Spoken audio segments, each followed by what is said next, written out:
안녕하세요. 여러분의 건강하고 행복한 생활을 위해 함께하는 건행, 건강 행복 채널입니다. 오늘은 유명 유튜브, 건강한 남편 솔솔한 의사 운영자인 이수영님의 책, 어제보다 오늘, 오늘보다 내일, 더 건강하게 살기를 근거로 하여 이야기해 보겠습니다. 이야기는 책의 순서와 상관없이 요약자의 개인적인 의견을 덧붙여 재구성하였습니다. 시작하기 전 구독, 좋아요 한번 눌러주세요. 영상 제작에 큰 힘이 됩니다. 건행, 유명 유튜브, 건강한 남편 솔솔한 의사는 약 190만의 조회수를 기록하고 있습니다. 저자의 유튜브 중 최고 조회수는 340만을 기록하였다 합니다. 정말 대단합니다. 그 내용으로는 일본의 평범한 가정주부로서 65세에 운동을 처음 시작하여 87세에 헬스 트레이너가 된 다카시마님의 이야기를 담고 있습니다. 그리고 다키시마님의 특별한 건강 비결 7가지를 소개하고 있습니다. 첫째는 규칙적인 생활입니다. 매일 저녁 11시에 잠자고 새벽 4시에 일어납니다. 둘째는 일어나자마자 물 한 잔을 꼭 마십니다. 셋째, 식사는 아침, 점심, 저녁을 정해진 시간에 먹습니다. 야채, 연어, 계란, 두부, 김치 등으로 균형 잡힌 식사를 합니다. 넷째, 항상 허리를 펴고 배에 힘을 주고 좋은 자세를 취합니다. 다섯째, 일 중간중간 빈 시간에 틈틈이 운동을 합니다. 여섯째, 끊임없이 무언가를 배우고 도전합니다. 일곱째, 항상 긍정적인 태도를 가지며 기분 좋은 미소로 사람을 대한답니다. 목표는 100세까지 피트니스 강사로 남아 모든 사람들을 더 건강하게 만드는 거라고 하네요. 그리고 노인들도 쉽게 따라 할 수 있는 운동들을 소개하고 있습니다. 자세한 내용은 해당 유튜브 건강한 남편 솔솔한 의사를 참조하시기 바랍니다. 이제 책의 내용을 살펴보겠습니다. 필자는 저서에서 유튜브에서 인기 많은 3가지 종류의 운동 시리즈에 대해 소개하고 있습니다. 첫째, 바로 누워서 하는 운동. 둘째, 앉아서 하는 운동. 셋째, 벽 짚고 하는 운동입니다.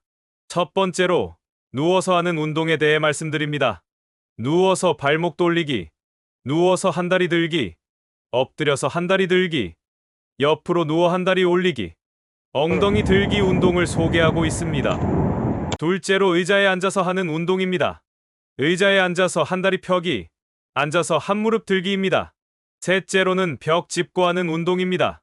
벽 짚고 팔굽혀 펴기, 벽 짚고 플랭크 하기를 소개하고 있습니다. 그리고 서서 뒤꿈치 들기 운동을 강력 추천하고 있습니다. 뒤꿈치 들기 운동은 종아리 근육을 키우는 데 좋습니다. 종아리 근육은 제2의 심장이라고도 불릴 정도로 건강에 매우 중요한 근육입니다.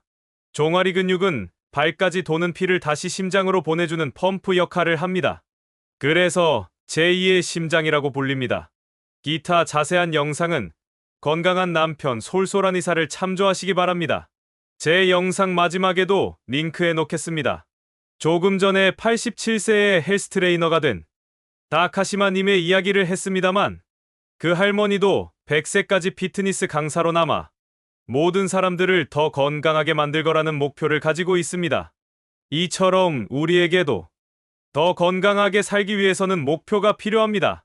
직장인들의 경우 정년 퇴직 후에는 아무 일도 안 하고 실컷 놀기만 할 거야 라는 생각을 많이 합니다.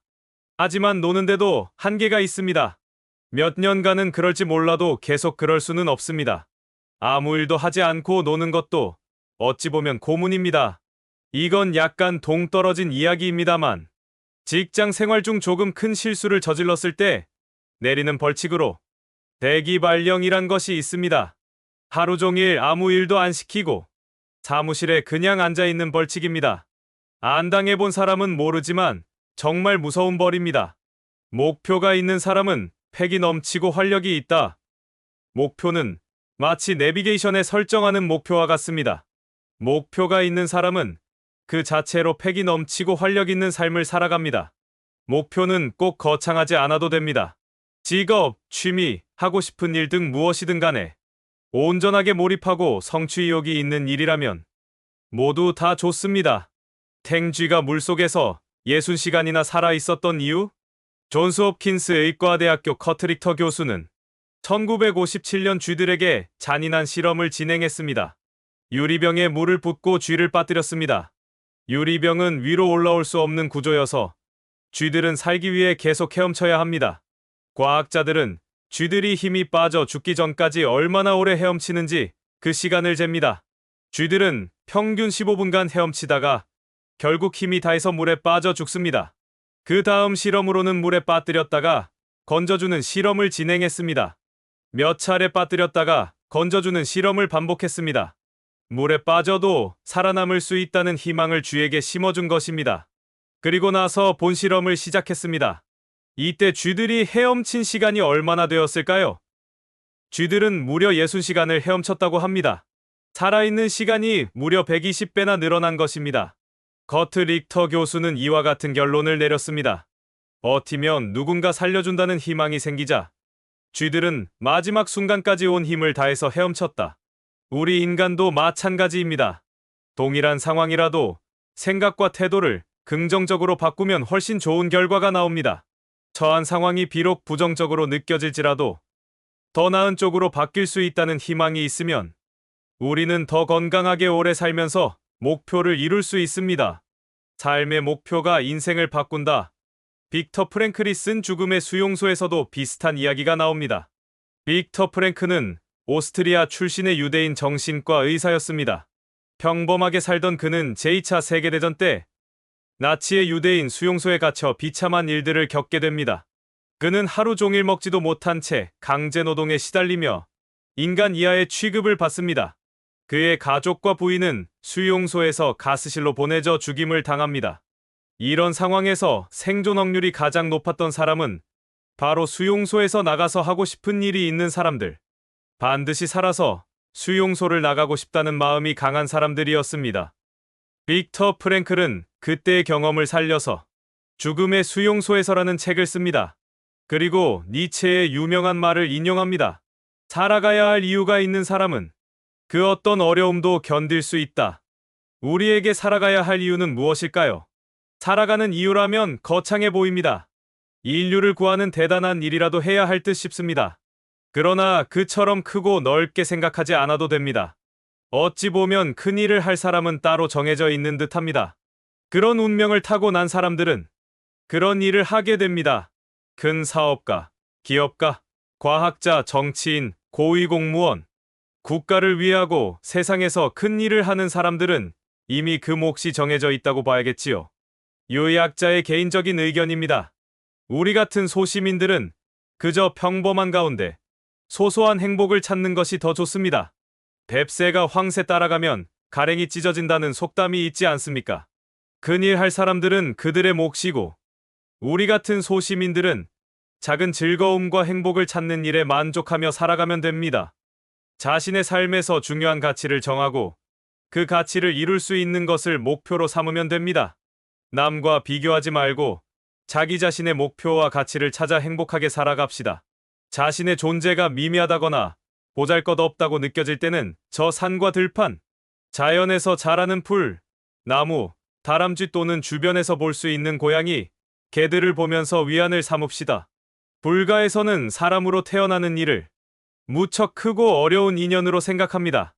맹구우목이라 하여 바닷속 눈먼 거북이가 100년에 한 번 물 위로 떠오를 때 그때 마침 바다 위를 떠다니는 널빤지에 뚫린 작은 구멍에 거북이의 머리가 들어가게 되는 아주 희한하고 어려운 인연이라 말합니다. 카르마 경영의 저자인 이나모리 가져오는 책에서 이렇게 말합니다. 우리 인간들이 살아가는 의미나 인생의 목적은 어디에 있는 것일까? 가장 근원적인 이 질문 앞에서 나는 이 인생의 목적이란 선한 마음을 쌓는 것, 혹은 영혼을 닦는 것이라고 대답하고 싶다. 이 세상에 무엇하러 왔는가?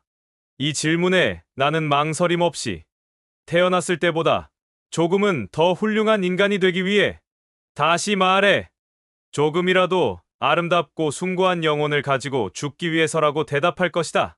고통스러운 때일수록 그 고통은 영혼을 닦기 위한 시련이라고 생각해야 한다. 시련을 기회로 삼을 수 있는 사람, 그런 사람이야말로 제한된 인생을 자기 자신의 것으로 만들어갈 수 있는 사람이다. 현세는 마음과 영혼을 닦기 위한 수양의 장이다. 나 요약자는 사는 게 힘들고 의미가 없다고 느껴질 때 위에 이 말을 늘 떠올립니다. 왜냐하면요. 만약에 내 생이 있어 다시 인간으로 태어난다면 더 좋은 여건과 환경에서 더 좋은 몸과 정신을 받아 태어나고 싶거든요. 몰입, 그 참을 수 없는 즐거움, 원하는 목표를 이루어 만족을 얻기 위해서는 몰입할 필요가 있습니다. 몰입이란 한 가지 목표를 위하여 자신의 온 에너지를 집중하는 행동입니다. 몰입하면 그 과정 내내 마음 가득 행복이 있음을 느낄 수 있습니다. 평생 동안 연구에 깊이 빠져들었던 칙센트미아이는 자신이 쓴 책 몰입의 즐거움에서 이렇게 말했습니다. 삶을 행복하게 가꾸어주는 것은 행복감이 아니라 몰입이다. 이것은 단순히 맛있는 것을 먹거나 재미있게 놀면서 느끼는 행복보다 한껏 더 높은 단계의 만족입니다.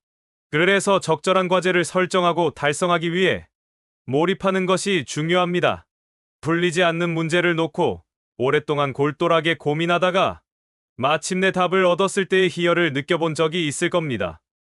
바로 그런 희열이 몰입을 통해 얻을 수 있는 행복입니다. 몰입은 즐거움과 특별한 감정이 동반되는 경험입니다. 몰입은 적절한 난이도와 과제를 해결하고자 자신의 모든 능력을 거기에 쏟아붓는 과정입니다. 여러 가지 조건들이 동일하다면 몰입하는 삶은 수동적으로 끌려가는 삶보다 훨씬 더 큰 만족과 성취감을 얻을 수 있습니다. 이렇듯 우리는 중요한 일에 몰입할 때 진정 행복해집니다.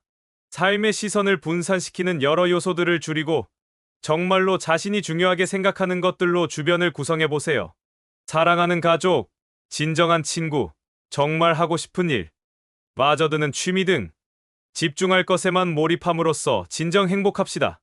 일하는 것이 수명을 늘리는 최고의 보약. 정년을 맞으면 어쩔 수 없이 은퇴해야 합니다. 우리나라는 은퇴자를 위한 일자리가 많이 없는 편입니다. 기술자, 특수직, 고위직 퇴직자들은 재취업이 가능하겠지만 대체로 일자리가 부족한 편입니다.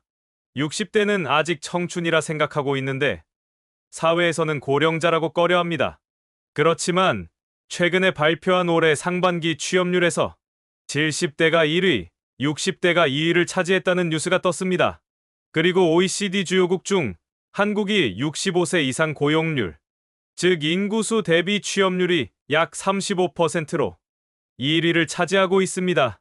여기에는 여러 가지 뜻이 함축되어 있겠지만 그만큼 일을 하고 싶어 하거나 또는 일을 해야 하는 사정이 있는 것 같습니다. 이유야 어쨌건 일을 할 수 있다는 건 참 좋은 것 같습니다. 저도 퇴직 후 몇 년 동안 실컷 놀면서 책도 보고 운동, 취미 생활을 즐기지만 이젠 일이 하고 싶어져서 구직 활동을 하고 있습니다. 과도한 업무나 스트레스 받는 일은 가급적 피하고 적당히 몸과 머리를 쓰는 일을 하는 것이 두뇌의 노화 현상도 막고 건강하고 활력 넘치는 삶을 살 수 있는 원동력이 되리라 생각합니다. 오늘은 유명 유튜브 건강한 남편 솔솔한 의사 운영자인 이수영 작가의 책 어제보다 오늘, 오늘보다 내일 더 건강하게 살기 중 자신만의 목표가 있는지에 대한 내용을 중심으로 이야기해 보았습니다. 영상이 조금이라도 도움이 되었다면 구독, 좋아요를 한번 눌러주세요. 영상 제작에 큰 힘이 됩니다. 이 유튜브 동영상 제작도 제가 좋아서 하는 일인지라 구독자, 시청자 수는 개의치 않고 만들고 있습니다만 같은 값이면 다홍치 말하고 구독자, 시청자가 많이 늘었으면 좋겠습니다. 초보 유튜버인 제가 어찌하면 구독자, 시청자님들을 많이 늘릴 수 있을런지 좋은 방안에 대해 구독자님, 시청자님, 고수 유튜버님들의 조언을 구합니다.